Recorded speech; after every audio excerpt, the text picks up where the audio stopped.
Bismillahirrahmanirrahim. Assalamualaikum warahmatullahi wabarakatuh. Alhamdulillahirabbil alamin.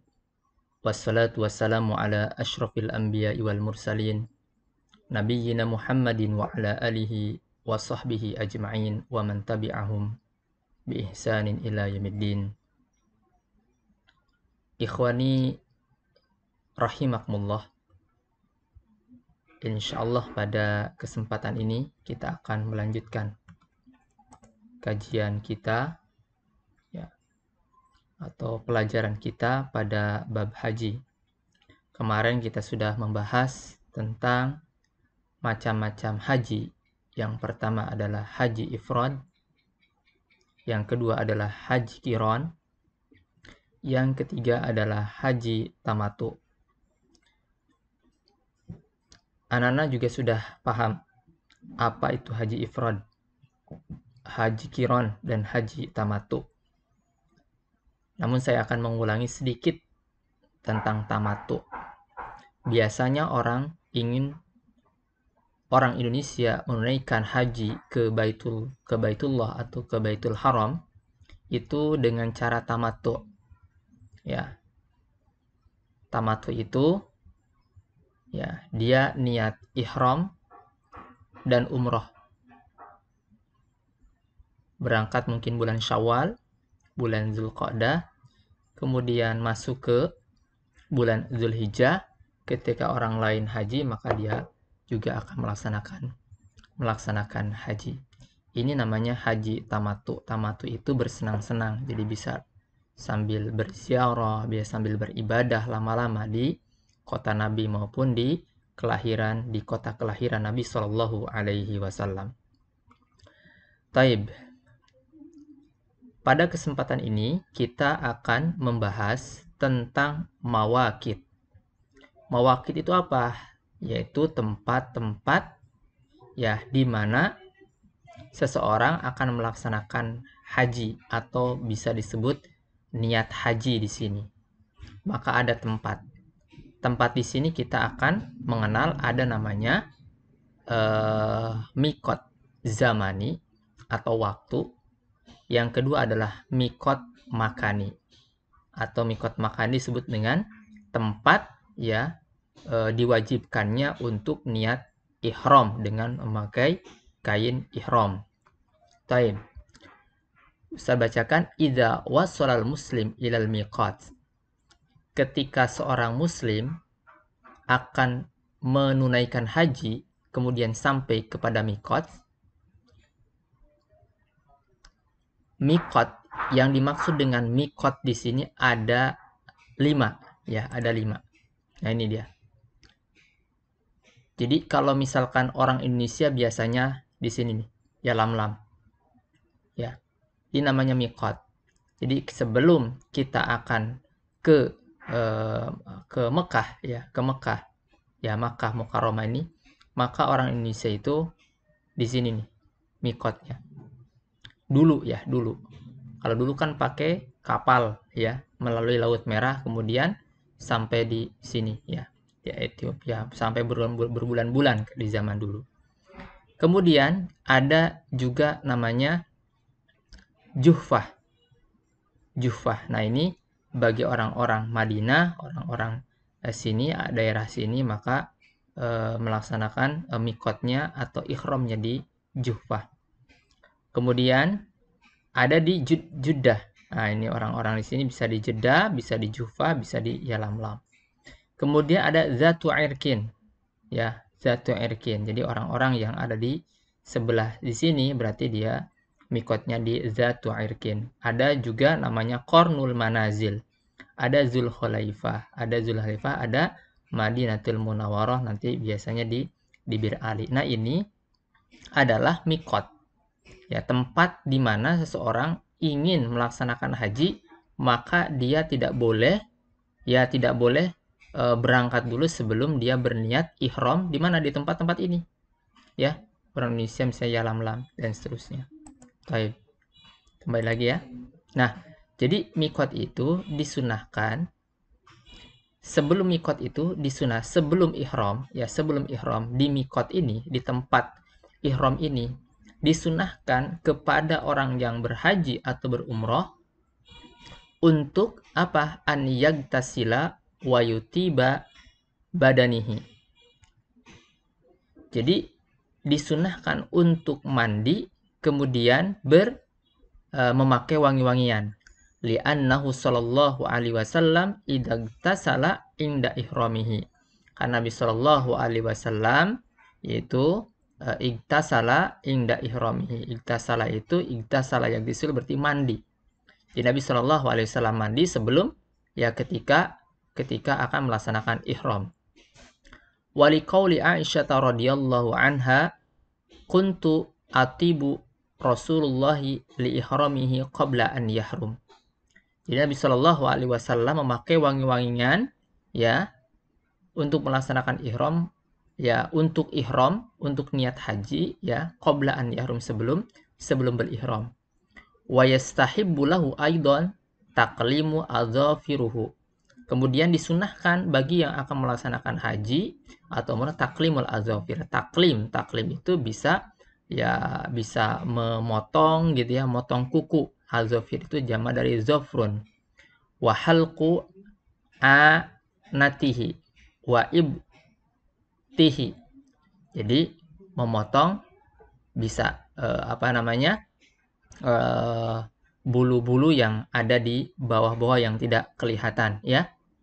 Ibit, halq, anatihi ya, jadi bulu-bulu yang memang yang tumbuh di badan manusia yang sering tumbuh ya, seperti ketiak, seperti bulu yang di bawah pusar seperti itu, atau di atas paha, itu artinya disunahkan untuk dibersihkan.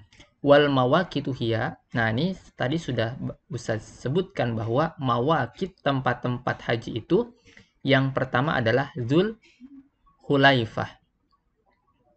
Jadi Dzul Hulaifah ke Mekah itu ya diperkirakan sekarang itu ya mencapai 428 kilo. Wa tub'adu an Makkatin, yani kam arba'umiyah samaniyah wa ishrun. Jadi 428 km. Kemudian yang kedua Juhfah. Juhfah itu qaryah bainaha wa bainal bahr ahmar. Ya, jadi qaryah suatu kampung antara Laut Merah yaitu 10 km. Jadi ada sebuah kampung antara Laut Merah ya 10 km dari mana? Dari Mekah. Wahyal an Khorob. Sekarang dinamakan Khorob, bukan lagi Juhfah, tapi disebutnya Khorob. Wa yuhramun nas min Robig. Kemudian orang yang ingin melaksanakan haji maka dia berihram min Robig, dari Robig allati tab'adu an Makkah, yani mi'ah wa situ wa samanun kilometer. Jadi Robig ini ke Mekah itu diperkirakan 186 km. Nah, ini Yalamlam. Yang ketiga adalah Yalamlam. Yalamlam itu apa? Wadi ala Thoriqil Yaman. Ada sebuah wadi, atau ya disebut bisa wadi itu danau kecil gitu ya, karena di Arab atau di Saudi Arabia atau di Jazirah Arab itu jarang menemukan yakni danau-danau ya. Ini wadi, bisa disebut sumur dan lain sebagainya. Jadi jauhnya antara Yalamlam ke kota Mekah itu diperkirakan 120 km dari Mekah. Jadi cukup lumayan jauh. Wa yuhramun nas al-an min qaryati Sa'diyah. Jadi kalau orang ingin berihram hari ini itu di sebuah kampung namanya As-Sa'diyah. Nah, ini yang pertama. Yang pertama tadi disebut apa? Dzul Hulaifah, yang di Juhfah, yang ketiga Yalamlam. Kemudian yang keempat adalah Qarnul Manazil. Tempat ini adalah nama sebuah tempat di mana orang yang mau berumroh atau berhaji maka dia harus berihram di Qarnul Manazil. Wasmuhul an As-Sayl Al-Kabir. Nah, sekarang dinamakan As-Sayl Al-Kabir. Yub'adu hawali yani sab'una khamsa wa sab'un kilometer. Jadi sekitar 75 km dari Mekah. Ya. Kemudian yang kelima adalah zatu irkin. Ya, wa yusamma yani doribah.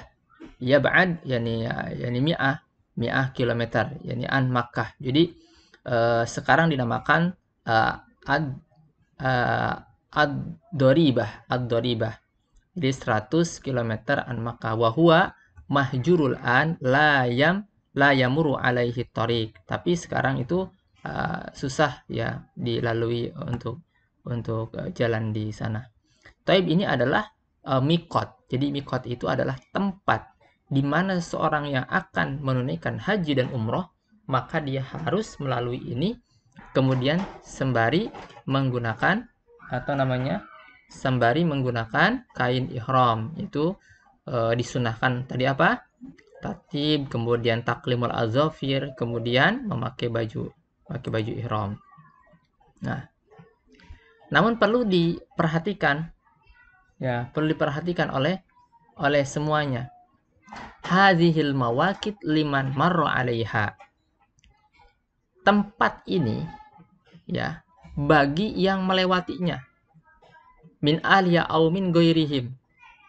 Malam yakun ala tariqihi miqati ahram ingda mahadzatihi li aqra miqat. Jadi kalau seandainya orang Indonesia itu sekarang kan susah kalau di Yalamlam.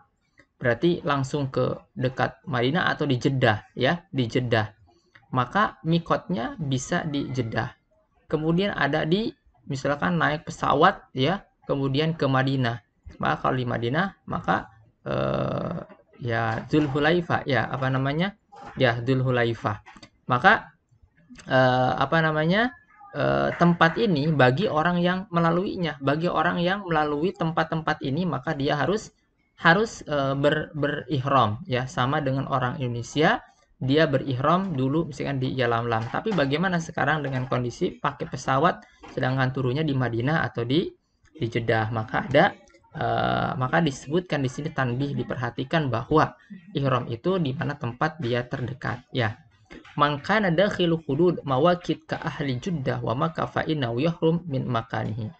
Kemudian kalau orang yang perbatasan ya mawaqit di ahli Jeddah ya perbatasan mau ke Mekah di ahli Jeddah wa Makkah fa innahu yahrum min makan, maka boleh berihram atau boleh berniat ihram di tempat itu. Nah, teman sekalian rahimakumullah, tentu banyak hal yang harus kita bicarakan. Ya, apa ihram itu? Kita berbicara tentang ihram. Ihram itu niat, ihram itu mengucapkan labaik Allahumma labaik la syarika lak labaik innal hamda wa ni'mata laka wal mulk la syarika lak. Ini adalah talbiyah. Ketika orang sudah berihram, sudah niat, sudah memakai baju ya ihramnya, maka dia harus mengumandangkan yakni apa? Talbiyah.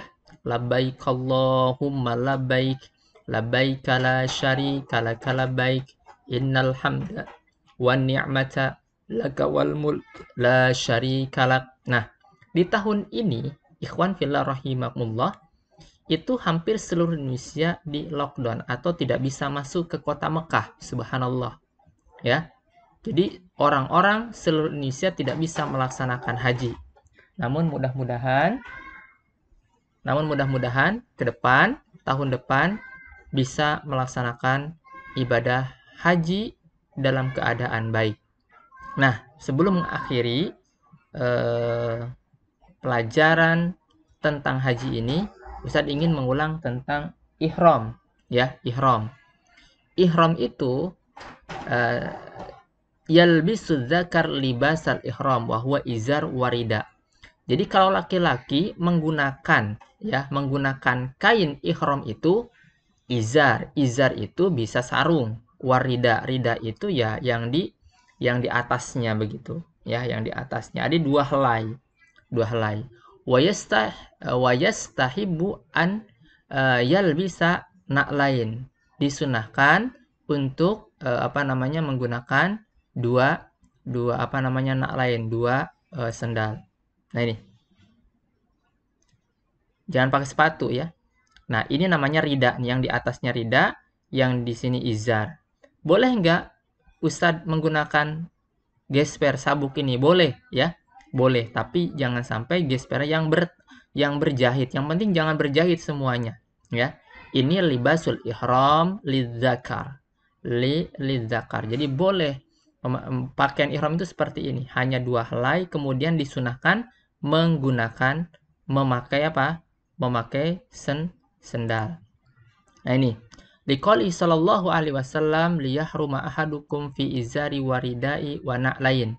Jadi ihramnya seorang di antara kalian dengan izar, dengan rida dan dengan dua sendal. Amal mar'ah fatuhramu fi masya'at ya, minal libas as-satir alladzi laisa fihi tabarruj au tashbih birrijal.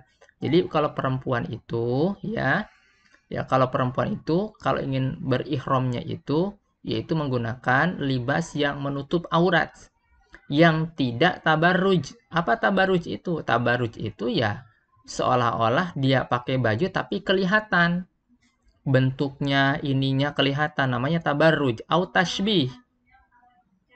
Tashbih itu adalah menyerupai. Menyerupai siapa? Menyerupai laki-laki. Duna an tattakidu bilauni muhaddad. Ya, tidak ada yang menyebutkan bahwa harus menggunakan kain putih, tapi memang turun temurun dari tradisi ke tradisi bisa menggunakan kain putih, karena kain putih adalah kain yang dicintai oleh Nabi Shallallahu Alaihi Wasallam. Walaupun tidak ada dasar hukum terkait boleh tidaknya menggunakan selain rida atau izar selain warna putih. Walakin tajtanibu fi ihramiha labsun niqab. Nah, ini jangankan ketika ketika ihram bagi wanita yang akan melaksanakan haji, maka dia ya harus meninggalkan labisan niqab. Niqab itu yang menutup wajah ya, yang menutup wajah. Wal qafazain. Qafazain itu bisa dengan dua sarung tangan, juga mungkin bisa dengan dua sarung tangan itu. Liqouli sallallahu alaihi wasallam tantakibul muhrimah wala talbisul qafazain. Jadi tidak boleh bagi seorang muslimah, seorang perempuan yang berihram berhaji itu menggunakan libas, ya menggunakan niqab ya, wala talbis qafazain, dan jangan menggunakan qafazain itu sarung tangan. Walakinnaha tastaru wajuha anir rijal al-ajal bi ghairi niqab ya. Liqouli Asma bin Abi Bakar radhiyallahu an kunna tugatti wujuhuna minar rijal fil ihram. Kemudian ketika ihram Salma Abi Bakar ini, Asma bin Abi Bakar ini menggunakan menutup wajahnya wujuhana minar rijal fil ihram, dalam ihram. Kemudian yanwil muslim biqalbihi ad-dukhul fil umrah. Kalau mau umrah, maka ketika sudah menggunakan baju ihram ini ya dengan sempurna, kemudian berniat seorang muslim untuk beribadah umrah. Wa yashra'u lahu an yatalaffadhu bima nawa fayaqul labaika umratan au Allahumma labaika umratan ya, Allahumma labaika umratan wa hajjan ya, atau menggunakan Allahumma labaika umratan wa hajjan. Dan yang paling utama adalah wal afdalu an yakuna at-talaffuz bidzalika ba'da istiwaihi ala markubihi.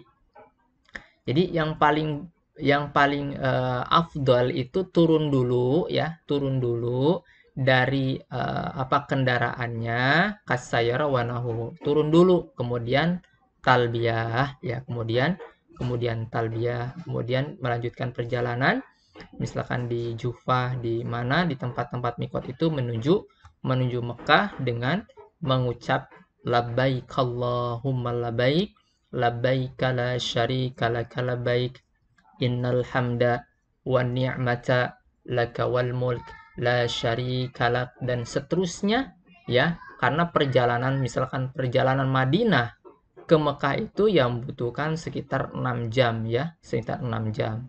5-6 jam lah begitu. Oleh karenanya, orang yang ingin umroh, orang yang ingin haji, maka dipastikan terbebas dari penyakit sehat walafiat. Mudah-mudahan kita semuanya kita bisa bertemu di Masjidil Haram, di Masjid Nabawi, di Masjidil Aqsa. Mudah-mudahan Allah Subhanahu wa taala memberikan panjang umur kepada kita semuanya sehingga kita bisa bertemu di masjid yang dicintai oleh Allah dan Rasul-Nya, masjid yang dicintai oleh penduduk bumi dan penduduk langit, yaitu Masjidil Haram, Masjidil Nabawi, dan Masjidil Aqsa. Mudah-mudahan antum semuanya, keluarga semuanya bisa melaksanakan ibadah haji atau rukun Islam yang kelima, yaitu menunaikan haji bagi yang mampu. Mudah-mudahan bermanfaat pertemuan pada kesempatan ini. Semoga kita semuanya senantiasa diberikan kesehatan dan antum semuanya tetap jaga kesehatan di rumah, tidak main-main keluar, jaga jarak, sehingga ketika masuk pondok pesantren, kalian dalam keadaan sehat walafiat.